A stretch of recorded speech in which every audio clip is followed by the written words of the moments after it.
తెలుగు చిట్టిపొట్టి కథలకు స్వాగతం. నేటి కథ పశుపతి మాన్యం. పశుపతి వాడవల్లి వేద పాఠశాలలో 10 ఏళ్ల వయసున్నప్పుడు చేరి వేదం నేర్చుకున్నాడు. 20 సంవత్సరాలు వచ్చాక నేర్చుకున్న విద్యతో ఏదో ఒక గ్రామంలో పురోహితుడిగా స్థిరపడి సంసారి కావాలని గురువు ఆశీస్సులు పొంది బయలుదేరాడు. పశుపతి అలా ప్రయాణం చేస్తూ రాజవరం అనే గ్రామాన్ని సమీపిస్తుండగా ఒక వ్యక్తి చేతిలో శివలింగంతో ఏటి నీటిలోకి దిగడం చూశాడు. పశుపతి ఆయన్ని ఆపి, అయ్యా, తమరు ఏమి చేయబోతున్నారు అని అడిగాడు.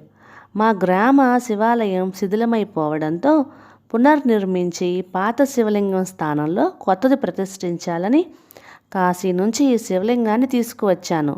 కానీ ప్రతిష్ఠ సమయానికి తిరిగి రాలేకపోయాను. పాత శివలింగాన్నే ప్రతిష్ఠించేశారు. అందువల్ల ఈ శివలింగాన్ని జల నిమజ్జనం చేస్తున్నాను అన్నాడు ఆ వ్యక్తి విచారంగా. అయ్యా, కాశీ నుండి తెచ్చిన శివలింగం తప్పక పూజార్హం కావాలి.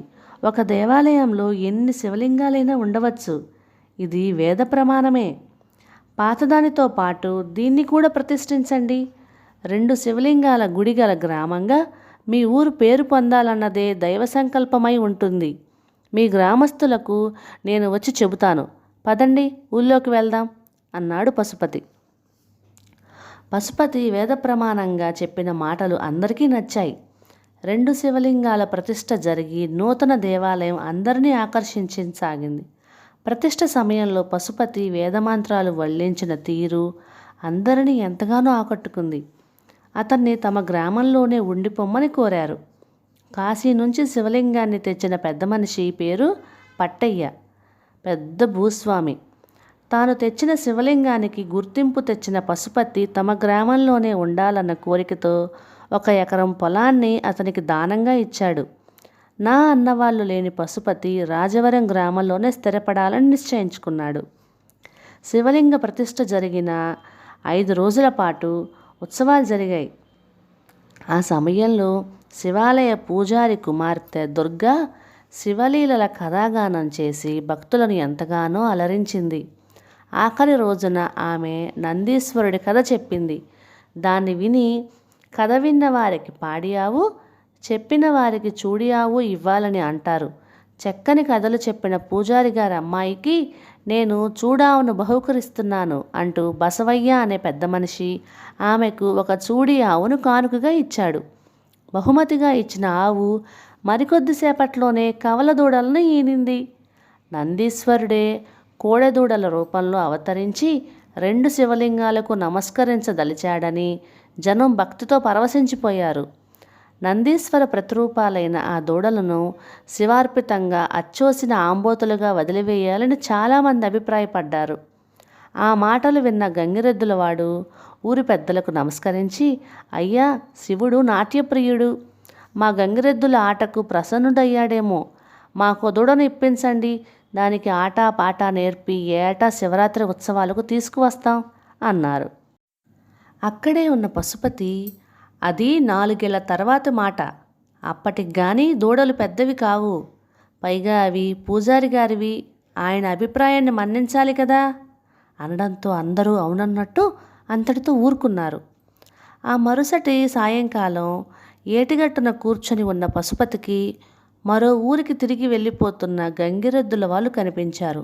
వాళ్ళ వెంట 4-5 గంగిరెద్దులు ఉన్నాయి. వాటిలో 1 కోడెదూడ నీరసంగా కుంటుతూ వెళ్ళడం గమనించిన పశుపతి మనసు కలత చెందింది. అది దీనంగా తనకేసే చూస్తున్నట్టుగా పశుపతికి అనిపించింది. మరికొంతసేపటికి అతడి చూపు కొంత దూరంలో అప్పుడప్పుడు తల పైకెత్తి చూస్తూ పచ్చిక మేస్తున్న ఆబోతు మీదకి వెళ్ళింది. అతడు లేచి దాని దగ్గరికి నెమ్మదిగా వెళ్ళి పరిశీలనగా చూస్తూ ఆప్యాయంగా నిమిరాడు. ఆ తర్వాత ఏటిగట్టుకు తిరిగి వచ్చాడు. ఆబోతు అతడి వెనకాలే మెల్లగా వచ్చింది. ఏటిగట్టున పెద్ద రావి చెట్టు ఉంది. ఆ రోజు శనివారం కావడంతో రావి చెట్టుకు పూజ చేయడానికి వచ్చిన పూజారి కూతురు దుర్గా పశుపతిని, అతడి వెనకే ఉన్న ఆబోతుని చూసింది. ఆబోతు ఒంటి మీద వాతలను చూసి, పాపం, ఏమిటిది అని అడిగింది.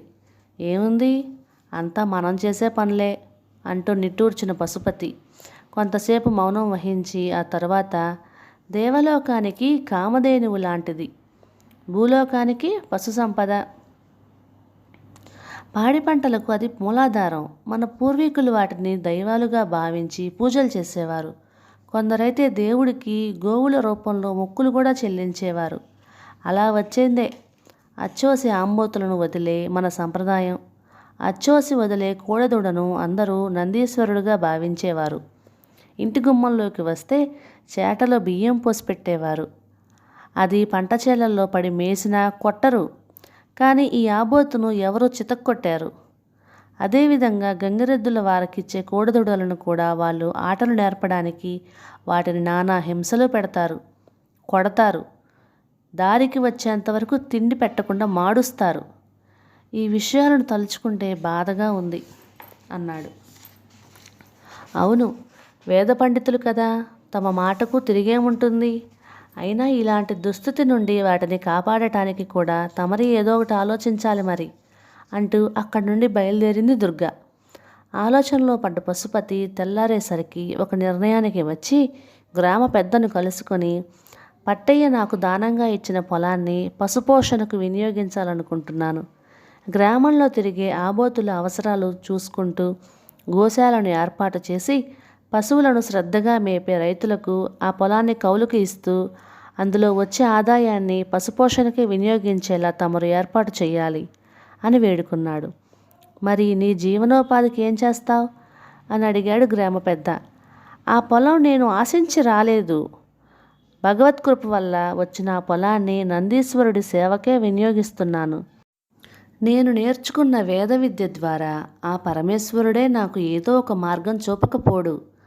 నేను ఈరోజే మరొక ఊరికి బయలుదేరుతాను అన్నాడు పశుపతి. అంతకుముందే అక్కడికి వచ్చి అతడి మాటలు విన్న శివాలయ పూజారి, నాయనా పశుపతి, వేద మంత్రాలతో పాటు గోసంపద మీద నీకు ఉన్న శ్రద్ధ ప్రశంసనీయం. నీకు అభ్యంతరం లేకపోతే నీలాంటి ఉన్నత వ్యక్తికి మా ఒక్కగానొక్క కూతురు దుర్గను ఇచ్చి వివాహం జరిపించడం భాగ్యంగా భావిస్తాను. నువ్వు వేరెక్కడికి వెళ్ళాల్సిన అవసరమే లేదు. మాతోనే ఉంటూ పౌరహిత్యం చేసుకుంటూ సుఖంగా జీవనయాత్ర సాగించవచ్చు అన్నాడు.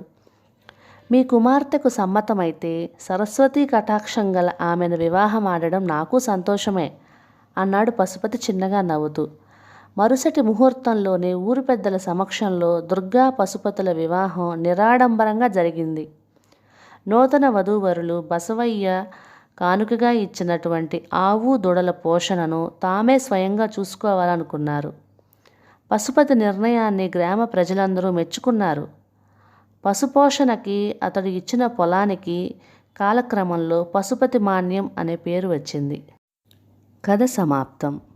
ఇక ఈ కథ మీకు నచ్చినట్లయితే ఇలాంటి మరిన్ని కథల కోసం please like, share and subscribe to my channel. Thank you.